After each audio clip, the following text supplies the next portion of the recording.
Welcome to the Cabin Cruiser Boating Adventure.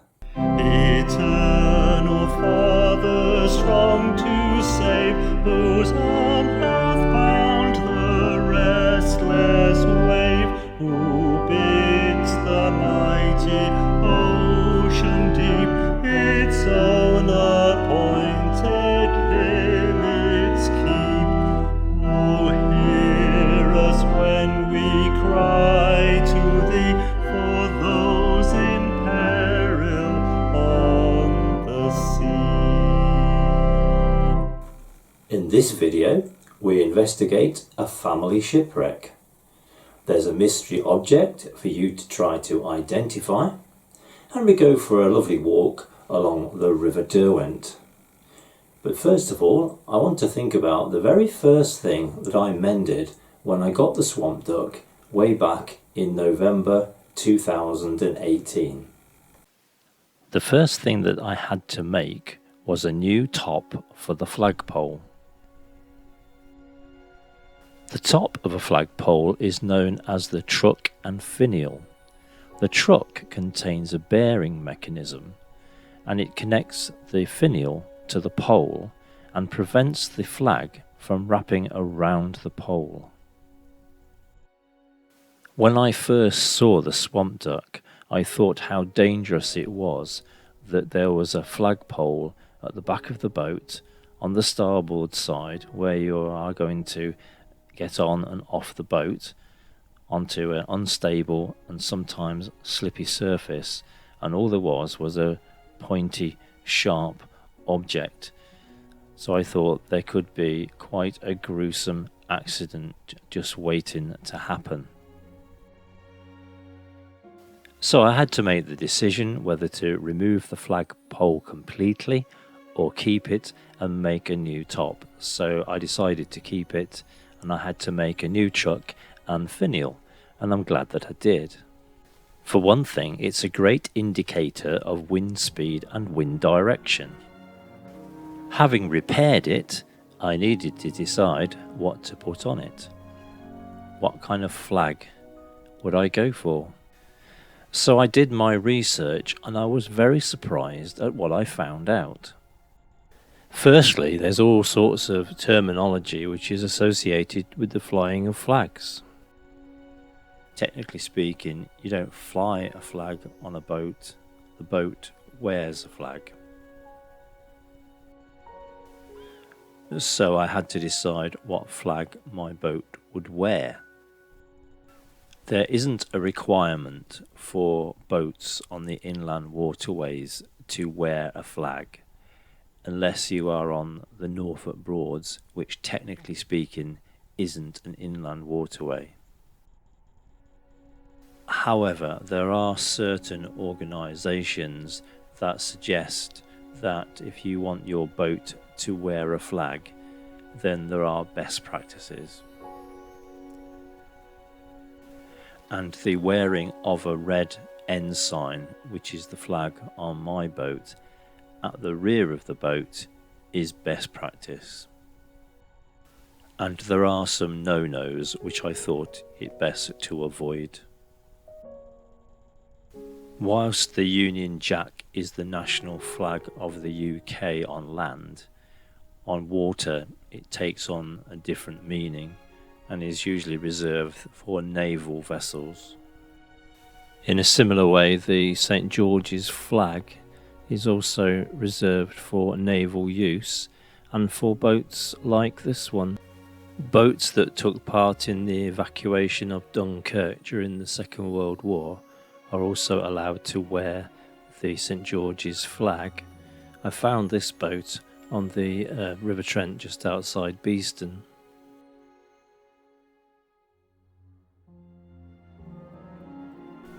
So hopefully I've got it right and there won't be any problems, but I do know of cases in the past where people have flown the incorrect flag on a cruiser and have been asked to remove them. The flag that I bought I got from Amazon, and it currently retails at £5.95, and I'll leave a link in the description below.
It's Sunday the 31st of January 2021 and we're taking a walk today at the side of the River Derwent. We started off at Alveston Park and we're heading towards the Borrowash and the Elveston Castle area. We've had a lot of rain in the last few weeks and so there's quite a lot of water in the River Derwent. There's not too many people around today because it is quite cold.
When my mother-in-law passed away in 2010 and we were clearing out her belongings, we came across this document which she had been working on for 24 years.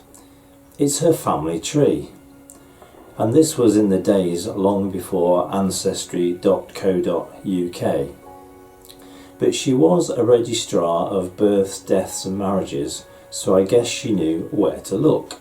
This is a brilliant document to have, and from it we have made some very interesting discoveries, including the existence of one Giles Millet, who was a lighterman on the River Thames at the end of the 18th and the beginning of the 19th century.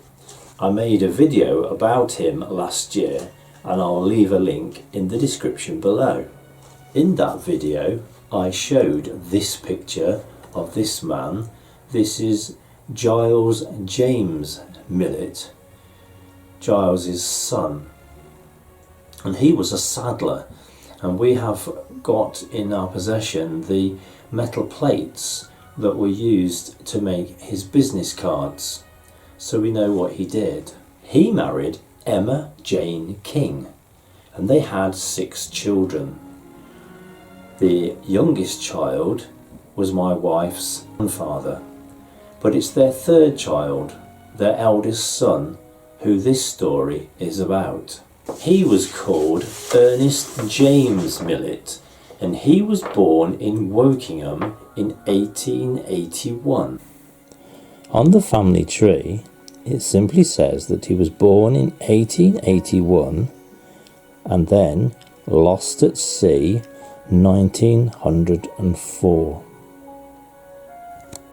Ernest James Millet joined the Merchant Navy and became a second mate on this ship, the Briar Home.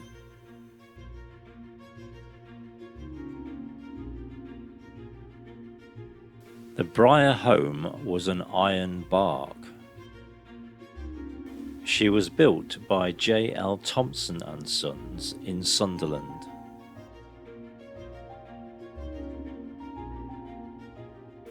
She weighed 921 tons and had 3 masts. She was launched on the 5th of October 1876, and she was built for Hine Brothers Home Line and registered in Maryport, Solway Firth, Cumbria. This is the company flag.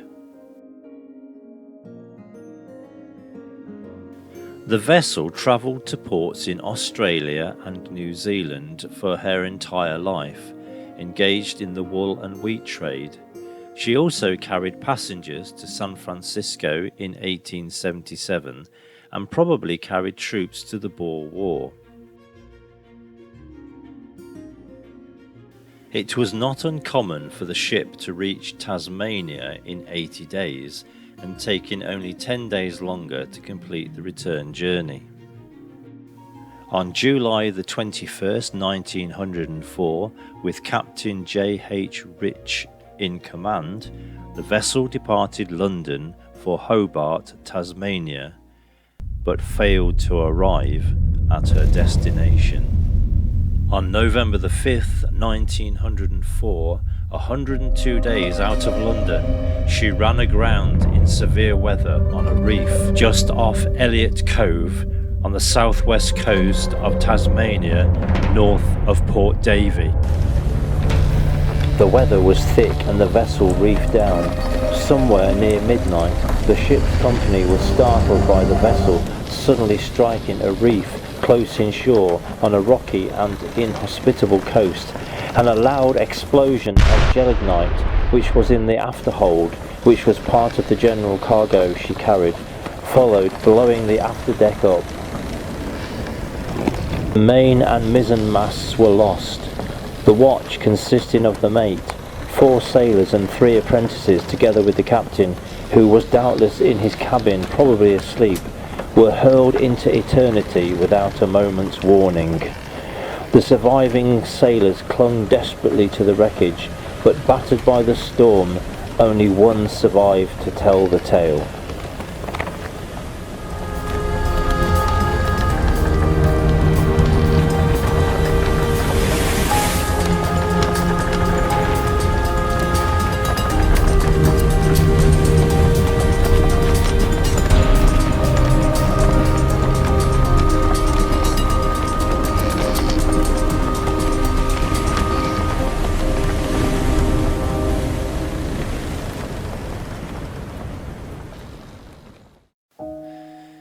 A Norwegian deckhand, Oscar Larsen, made it to land.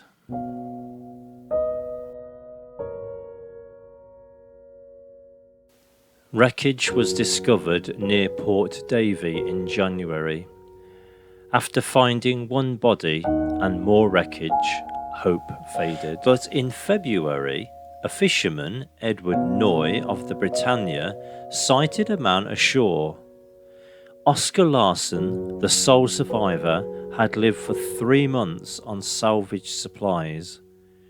Larsen was rescued on February the 13th or 19th, 1905. Seabird, a steamer, had passed the area earlier trying to find the wreck, but saw nothing. 18 lives were lost. It would seem that one other seaman, named Miller, nearly made it to shore.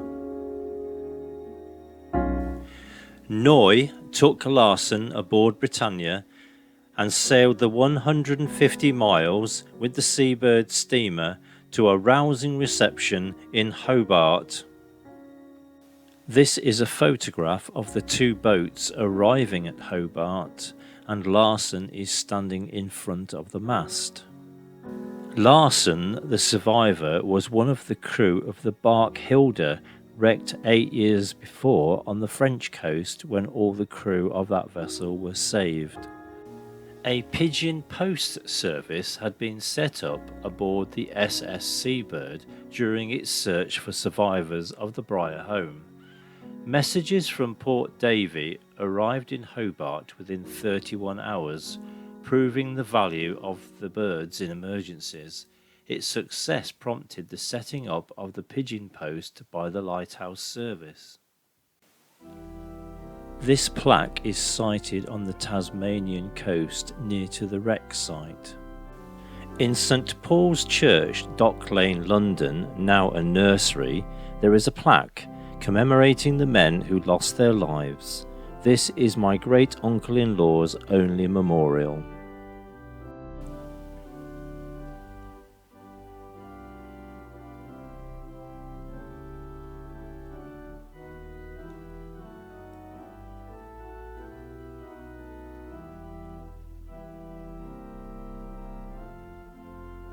To the glory of God and in memory of the following officers and men of the bark Briar home, which was lost near Port Davey, Tasmania, on the 5th of November 1904, with all hands save one. This tablet is erected by the boarders of the Sailors' Home. John H. Rich, Master. Robert Disney, Mate. Ernest James Millett, Second Mate. John Pollard, Victor Anderson, W. Miller, A. Rydberg, Philip Canivet, Alexander Cool, W. M. Dobby, M. Frierson, George Tarbet. Apprentices Edward Sadler, Philip Dulling, Ernest Cecil Blaker, Richard C. Saunders, W. M. Arnold, James A. F. Howell.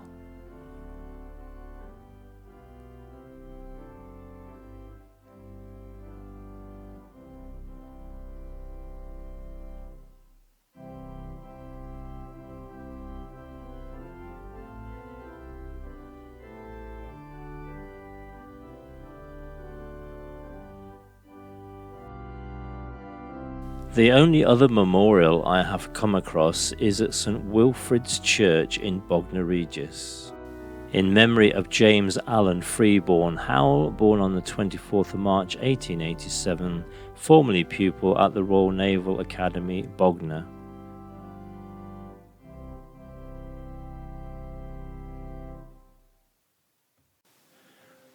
The only other things that commemorate the Briar home are about 30 objects that were collected from the wreckage and are kept in the Tasmanian Maritime Museum.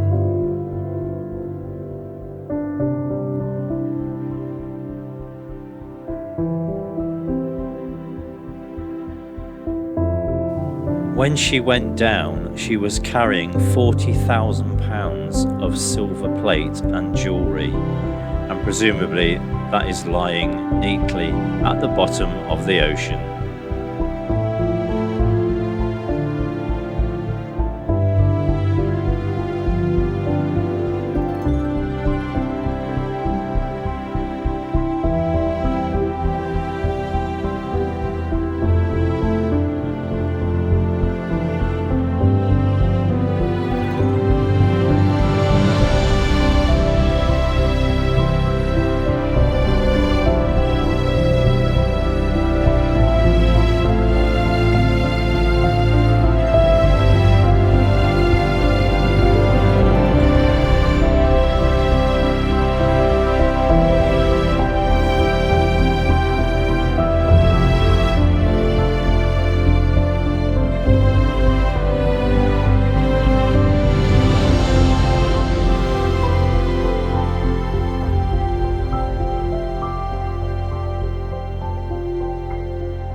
And now for the mystery object. This is something that I've recently bought from Amazon. And here it is. It's a couple of pads, and then there's a rod in between them. Bit of a nozzle affair on that one.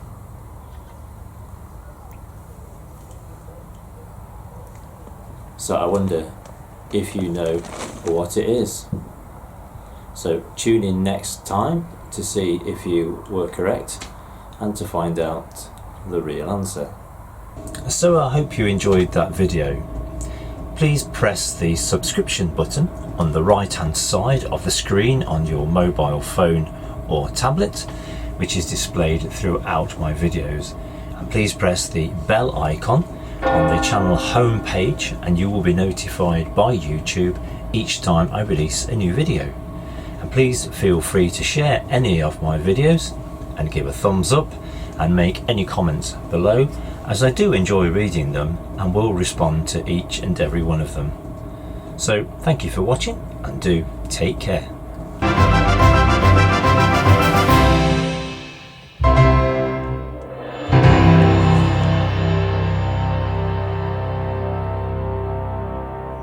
To stay at home, protect our NHS and save lives.